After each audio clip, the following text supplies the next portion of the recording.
사도신경으로 신앙고백 드리겠습니다.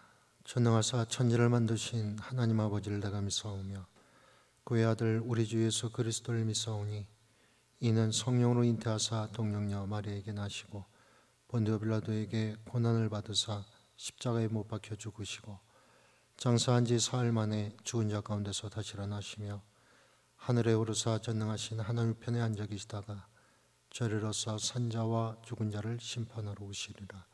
성령을 믿사오며 거룩한 공예와 성도가 서로 교통하는 것과 죄를 사하여 주시는 것과 몸이 다시 사는 것과 영원히 사는 것을 믿사옵나이다. 아멘. 찬송가 314장입니다.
성경 말씀은 사무엘상 2장 1절에서 36절까지 말씀입니다.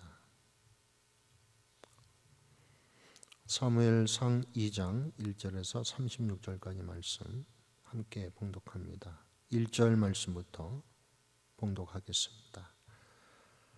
한나가 기도하여 이르되 내 마음이 여호와로 말미암아 즐거워하며 내 뿔이 여호와로 말미암아 높아졌으며 내 입이 내 원수들을 향하여 크게 열렸으니 이는 내가 주의 구원으로 말미암아 기뻐함이니이다. 여호와와 같이 거룩하신 이가 없으시니 이는 주밖에 다른 이가 없고 우리 하나님 같은 반석도 없으심이니이다. 심히 교만한 말을 다시 하지 말 것이며 오만한 말을 너희 입에서 내지 말지어다. 여호와는 지식의 하나님이시라 행동을 달아보시느니라. 용사의 활은 꺾이고 넘어진 자는 힘으로 띠를 띠도다. 풍족하던 자들은 양식을 위하여 품을 팔고 줄이던 자들은 다시 줄이지 아니하도다. 전에 임신하지 못하던 자는 7을 낳았고 많은 자녀를 둔 자는 쇠약하도다.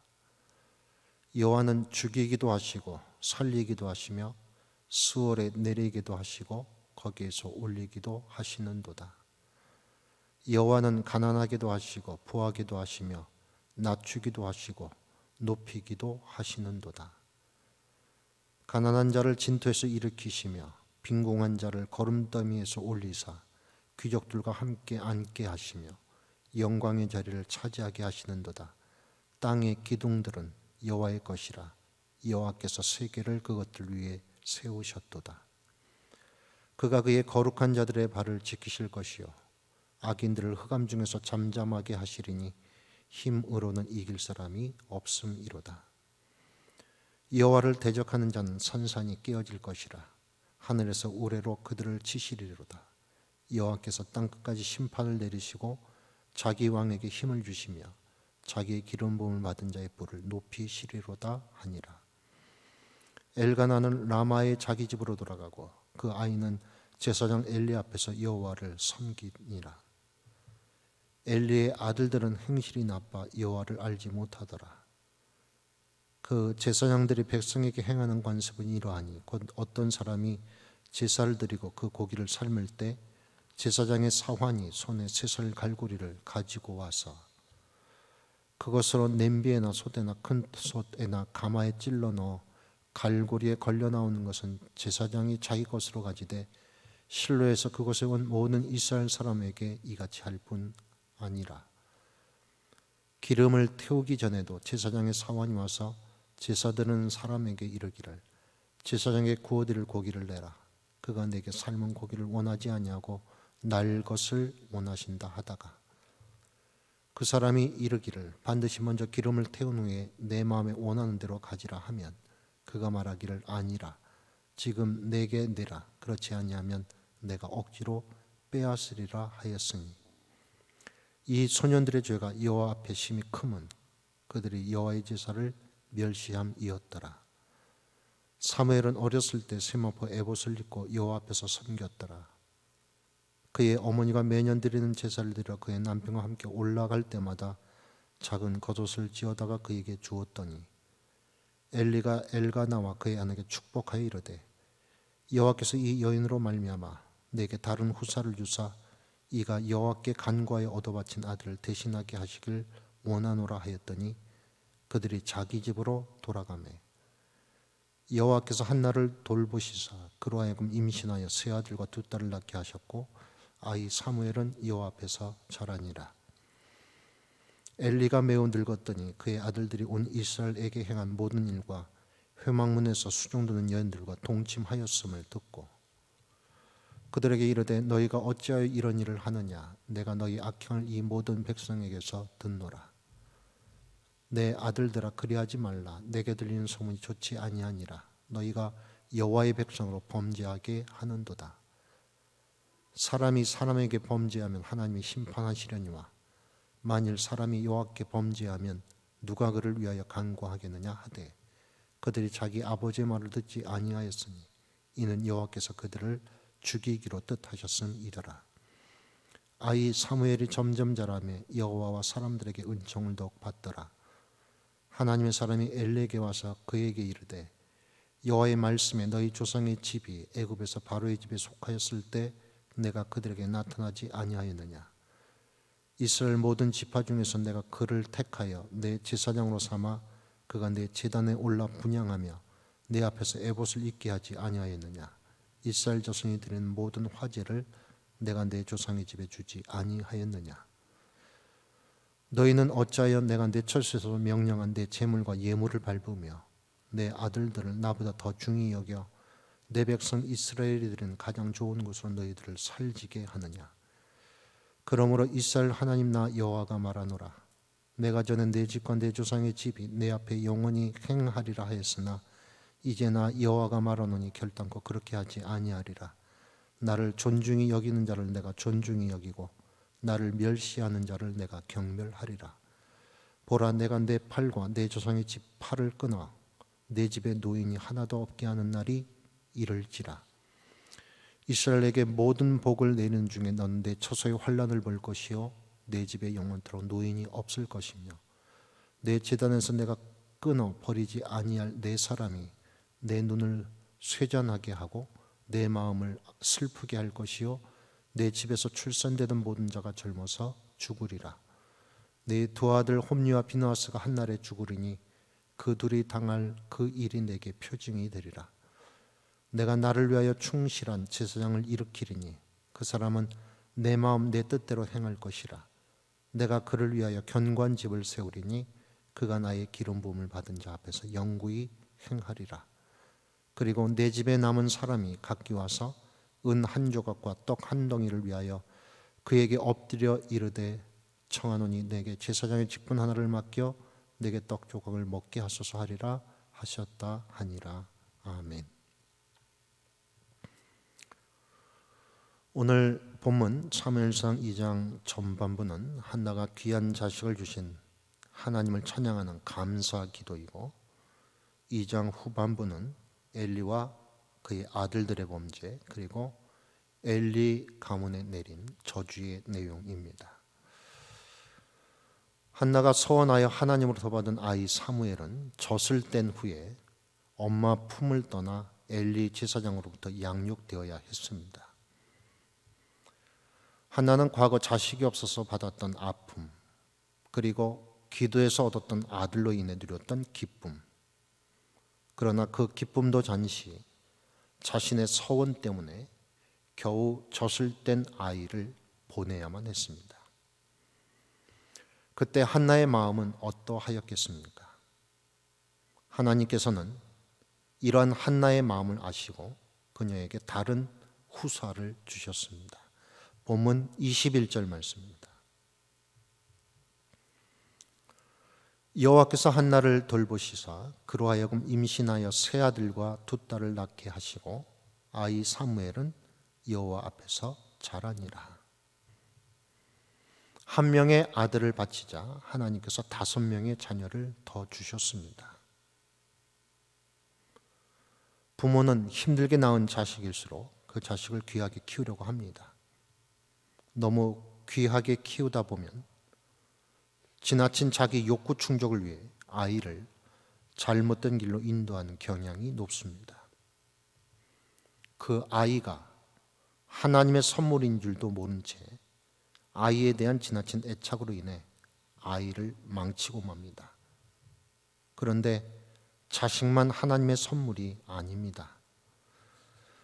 우리가 가진 모든 것들 중에서 하나님께서 주시지 않은 것이 어디 있겠습니까? 모든 것이 하나님께로부터 값없이 받은 것이기에 그중 어떤 것도 하나님께 기꺼이 바칠 각오가 되어 있어야 합니다. 만약에 누가 보아도 어떤 것을 바칠 상황이 아님에도 그것을 바치게 되면 하나님께서 그 마음을 모르실까요? 우리가 믿는 하나님께서 바치는 자의 마음도 모르는 하나님이 아니지 않습니까? 물질이나 어떤 대상에 너무 애착을 갖지 마시기 바랍니다. 그것 없이도 살 수 있습니다. 우리에게 중요한 것은 물질이나 어떤 대상이 아니라 하나님의 말씀을 순종하는 것이고, 하나님 앞에서 했던 서원이나 고백했던 결단들을 실천하는 것입니다. 나에게 가장 귀하다고 생각하는 것을 하나님께 드려보세요.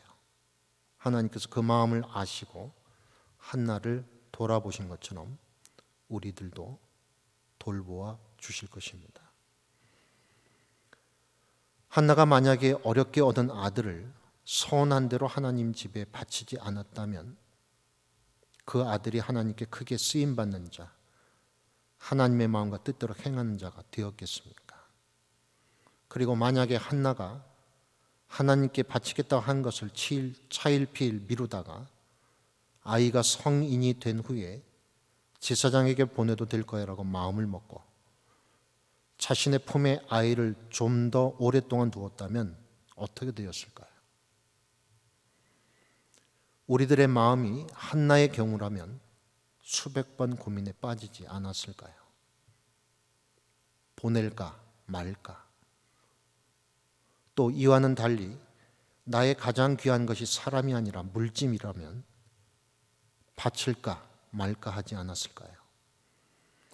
손에 쥐고 있는 것 중에 어느 것 하나라도 놓치면 큰일이 날까 봐 걱정한다면 그 사람은 진정으로 하나님을 존중히 여기는 사람이 아닙니다. 가진 것 놓아보세요. 못 살 것 같지만 살 수 있습니다. 한나는 인생에서 가장 필요했던 자식을 손에 넣었지만 그 자식이 하나님께 서원함으로써 받았던 선물임을 알았기에 기꺼이 그 아들 사무엘을 하나님께 바쳤습니다. 그랬더니 하나님께서 한나에게 5명의 자식을 선물로 더 주셨습니다. 한나가 자신의 서원대로 기꺼이 사무엘을 하나님께 바치자 아들 사무엘은 하나님의 집에서 점점 자라매 여호와와 사람들에게 은총을 더욱 받게 되었습니다.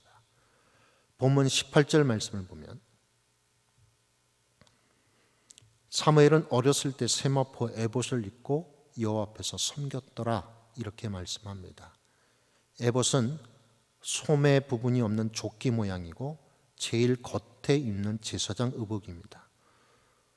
세마포 에봇은 갖가지 아름다운 실로 수놓아진 화려한 대제사장이 입는 에봇과는 달리 일반 제사장들이 입는 단순한 흰색의 에봇입니다.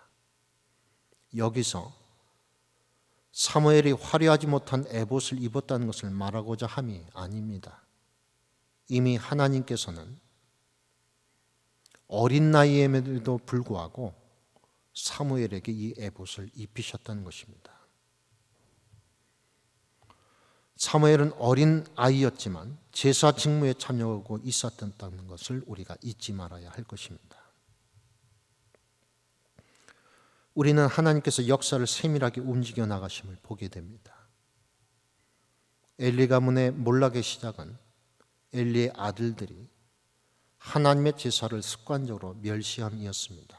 더 심각한 문제는 엘리의 아들들이 아버지의 충고를 전혀 듣지 않았을 뿐만 아니라 아버지 엘리도 자신들 아들들의 범죄에 대해서 미온적으로 대처했다는 점입니다. 그래서 하나님께서 엘리의 2 아들들을 죽이기로 하셨습니다. 엘리의 아들들의 죄, 한두 번의 실수로 인한 흔히 저지를 수 있는 단순한 죄가 아닙니다. 하나님의 제사를 멸시하고 하나님의 거룩한 직분을 멸시한 것은 곧 하나님을 멸시하는 엄청난 중죄입니다. 그 죄는 용서받지 못할 죄에 속하지만 엘리의 2 아들들은 전혀 회개할 생각조차 없었습니다. 주목할 점은 엘리의 2 아들들만 하나님으로부터 저주를 받지 않았습니다. 엘리 역시 하나님으로부터 큰 책망을 받았습니다. 엘리는 자신의 아들들의 범죄를 방조하면서 하나님보다 자신들의 아들들을 더 중히 여겼기 때문에 정죄를 받았습니다. 한나와 엘리 이 두 부모의 극한 대조가 그들 자식들의 장래의 극한 대조로 나타납니다. 사무엘보다 하나님을 더 사랑했던 한나는 그 자식 사무엘을 본문 26절 표현대로 여호와와 사람들에게 은총을 더욱 받은 자가 되었지만 하나님보다 자신의 아들들을 좋아했던 엘리는 그 자식들이 전쟁에서 죽고 맙니다. 어디 엘리의 2 아들들만 죽었습니까? 엘리 역시 이스라엘 전쟁 패배와 2 아들의 죽음 소식을 듣고 뒤로 넘어져서 목이 부러져 죽지 않았습니까? 자식을 어떻게 키우느냐에 따라 그 자식이 독이 될 수 있고 복이 될 수도 있습니다. 물론 가장 중요한 원인은 자식에게 있는 것이 아니라 부모에게 있습니다. 부모 자신이 먼저 하나님을 사랑하고 하나님의 말씀에 순종한다면 자녀들 역시 하나님을 사랑하고 하나님의 말씀에 순종할 것입니다. 부모가 하나님의 말씀을 가볍게 여기고 멸시한다면 그 자식이 어찌 하나님의 말씀을 중히 여길 수 있겠습니까? 사무엘상 2장에 나타난 극단적으로 다른 2 부모의 모습을 통해 나는 어떤 부모인가 또는 나는 어떤 부모가 될 것인가를 깊이 생각해 보아야 할 것입니다. 나의 자식은 엘리의 아들들처럼 되지 않도록 하기 위해서는 먼저 자신이 하나님의 자녀로서 살아가야 합니다. 하나님의 자녀라면 마땅히 하나님을 존중히 여깁니다. 하나님께서 오늘 본문 30절 하반절에서 말씀하십니다. 나를 존중히 여기는 자를 내가 존중히 여기고 나를 멸시하는 자를 내가 경멸하리라. 이는 세상의 논리처럼 받은 대로 갚는다의 의미가 아닙니다. 하나님께서 먼저 우리를 사랑하셨고 베푸셨고 세워주셨습니다. 엘리 제사장이 자격이 있어서 세움을 받았습니까? 그것은 하나님께서 베푸신 은혜였습니다. 인간인 우리가 먼저 하나님을 사랑해서 하나님으로부터 무언가를 받은 것이 아닙니다. 우리가 값없이 먼저 받았습니다. 그런 우리 인간이 하나님을 존중히 여기지 않고 하나님을 멸시한다면 어떻게 되겠습니까? 하나님의 사랑을 받은 자, 은총을 받은 자인 엘리와 그 두 아들들이 하나님을 멸시하였기에 멸시한 자들에게 벌을 내리시면서 하신 말씀이 나를 존중히 여기는 자를 내가 존중히 여기고 나를 멸시하는 자를 내가 경멸하리라 입니다. 그러므로 우리는 나는 하나님을 멸시하는 일은 없는지 매일 돌아보아야 합니다. 어떻게 돌아보아야 합니까? 기도를 통해 돌아보아야 합니다. 자신을 돌아보는 가장 중요한 시간이 바로 기도 시간입니다. 오늘 이 시간에 기도를 통해서 자신이 하나님을 존중히 여기는지를 돌아보시고 아울러 자녀를 하나님의 말씀 안에서 양육하는지를 돌아보신 후 하나님과의 관계를 온전히 회복하는 귀한 하루가 되어야 할 것입니다. 이 하루도 하나님의 인도하심이 우리 삶 속에 날마다 충만하기를 예수님 이름으로 기원합니다.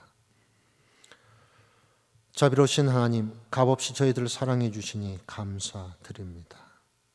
모든 것이 하나님의 은혜요 사랑이요 모든 것의 주인이 하나님이심을 믿음으로 고백하면서 다시 한번 하나님의 자비를 구합니다. 저에게 주신 자녀마저도 하나님이 허락하셨고 하나님의 뜻 가운데 양육해야 함에도 불구하고 저희의 생각과 저희의 계획이 앞서는 이 우둔함을 용서하여 주옵시고 무엇보다도 우리 자녀들을 위해 기도하는 가운데 하나님을 더욱더 존중히 여기는 복된 자녀들이 되도록 위해서 중보 기도하는 저희들 되게 하여 주옵소서. 이 하루의 삶 속에서도 하나님의 인도하심이 우리들의 삶에 날마다 함께하여 주심을 굳게 믿고 승리하는 귀한 하루가 되게 하옵소서. 예수님 이름으로 기도드립니다. 아멘. 하늘에 계신 우리 아버지의 이름이 거룩히 여김을 받으시오며 나라가 임하시며 뜻이 하늘에서 이룬 것 같이 땅에서도 이루어지이다. 오늘날 우리에게 일용할 양식을 주시옵고 우리가 우리에게 죄진 자를 사하여 준 것 같이 우리의 죄를 사하여 주시옵고 우리를 시험에 들게 하지 마시옵고 다만 악에서 구하시옵소서. 나라와 권세와 영광이 아버지께 영원히 있사옵나이다. 아멘.